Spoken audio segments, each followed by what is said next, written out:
గత 18 నెలల్లో ఈ కాంగ్రెస్ ప్రభుత్వ ముఖ్యమంత్రి, మంత్రులు, నాయకులు పనులు చేయకుండా, పథకాలు అమలు చేయకుండా, అభివృద్ధిపై దృష్టి సారించకుండా కేవలం కేసీఆర్, కేటీఆర్, హరీష్ రావులపైనే బురద చల్లుతూ వ్యక్తిత్వ హననం చేస్తూ కాలం గడుపుతున్నారన్నారు కూకట్పల్లి బీఆర్ఎస్ ఎమ్మెల్యే మాధవరం కృష్ణారావు.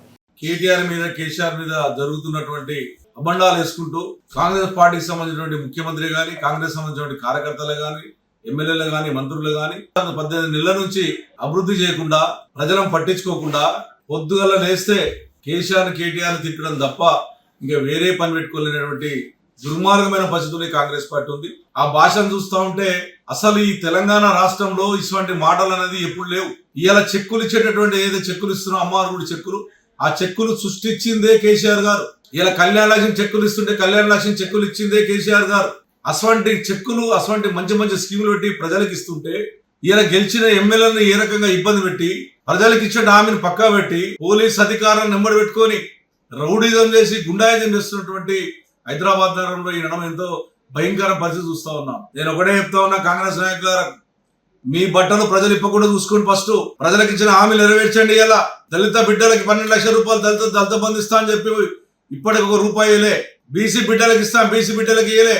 ఏ ఒక్కడు కూడా ప్రజలకి ఇవ్వలేనటువంటి దుర్మార్గం స్థితిలో ఉన్నారు. మీరు ఏం చేస్తున్నారు హైదరాబాద్ అంటే, కేటీఆర్ గారు కట్టించినటువంటి బ్రిడ్జిలు ఏవైతున్నాయో దానికి కింద రంగులేసి ఓపెన్ చేసుడు తప్ప హైదరాబాద్ నగరంలో ఈరోజు ఒక పని చేయలే. ఒకవేళ ఎస్టీపీలు కానీ మేము కట్టిన ఎస్టీపీలే.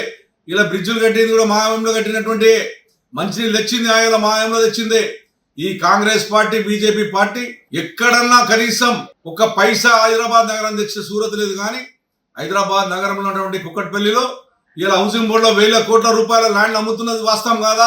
కేసీఆర్ గారు ఉన్నప్పుడు కుక్కట్పల్లి కాన్స్టిట్యూన్సీ లో ఏదైతే హౌసింగ్ బోర్డు ఉందో ఒక్క గతం జాగరణ అమ్మాయమా ఆ రోజున మేము. ఆ రోజు గతంలో మీ కాంగ్రెస్ పార్టీ ₹3,000 కోట్ల ఆ రోజు హౌసింగ్ బోర్డు ల్యాండ్ అమ్మింది. మళ్ళా గెలిచిరు, మళ్ళీ ఇప్పుడు ఒక ₹1,000 కోట్ల మళ్ళీ అమ్మారు. ఈ రకంగా దోసుక తిరిగి ప్రయత్నం చేస్తున్నారు. మా కుక్కట్పల్లికి ₹1 వేయలేరు కానీ కనీసం ఈ రోజున ₹1,000 కోట్ల ఈ హౌసింగ్ బోర్డు ల్యాండ్ అమ్ముకొని దానదత్తం చేసే ప్రయత్నం చేస్తా ఉన్నారు. గురుకుల పాఠశాలల్లో ఎక్కడ దొరికితే అక్కడ అన్నం లేక పిల్లలు అల్లాడిపోతా ఉన్నారు. వాళ్ళని చేయండి. ఏ ఒక్క పని చేయకుండా ఇష్టం వచ్చిన మాట్లాడుతున్నటువంటి దుర్మార్గం ఉంది. నేను చెప్తా ఉన్నాను, గుండాయిజం మీరు చేస్తే మేము కూడా గుండాయం చేయాలనుకుంటే ఎవరు తట్టుకోలేడు. మాకు 60 లక్షల మంది కార్యకర్తలు ఉన్నారు. కానీ ఆ సంస్కృతి, రౌడీజం చేసే సంస్కృతి మాది కాదు. హైదరాబాద్ నగరాన్ని సస్యశ్యామలం నడిపించి బ్రహ్మాండంగా ఇండియాలోనే ఒక మంచి పేరు తెచ్చే విధంగా ఆ రోజున కేటీ రామారావు గారు రాయటం జరిగింది. మీరు ఇప్పటికైనా మార్చుకోండి. మీ బట్టలు ఇప్పుతాము, సంపుతాము, నరుకుతాము, బొక్కులు పంపుతామంటే చూసుకుంటాం, దేనికైతే సిద్ధపడతాం, భయపడవలసిన అవసరం లేదు. తెలంగాణ ప్రజలు ఖచ్చితంగా మీ అందరి ఎంబడి తరిమి కొట్టే రోజు వస్తుంది. జాగ్రత్త. మీరు ఎన్ని విమర్శలు చేసినా, ఎంతమందిని నష్టం చేసినా, ఎంతమందిని కొట్టినా, ఎంతమంది జైలు పంపించినా మేము సిద్ధంగా ఉన్నాం తప్ప ప్రజలకు అన్యాయం జరిగితే మాత్రం ఏం జరుగుతుందో చూపెడతాం. ప్రజల పక్షాన నిలబడతాం. ప్రజలే ముఖ్యులు. తెలంగాణ రాష్ట్రాన్ని తెచ్చినటువంటి గొప్ప నాయకుడు కేసీఆర్ గారు. అటువంటి గొప్ప నాయకుడు తిరుగుతా ఉన్నారు అడ్డగోలుగా. ఇష్టం చేస్తాం, ఎవడొస్తామని చూస్తామంటే మేము కూడా ఊకునే ప్రసక్తి ఉన్నాము.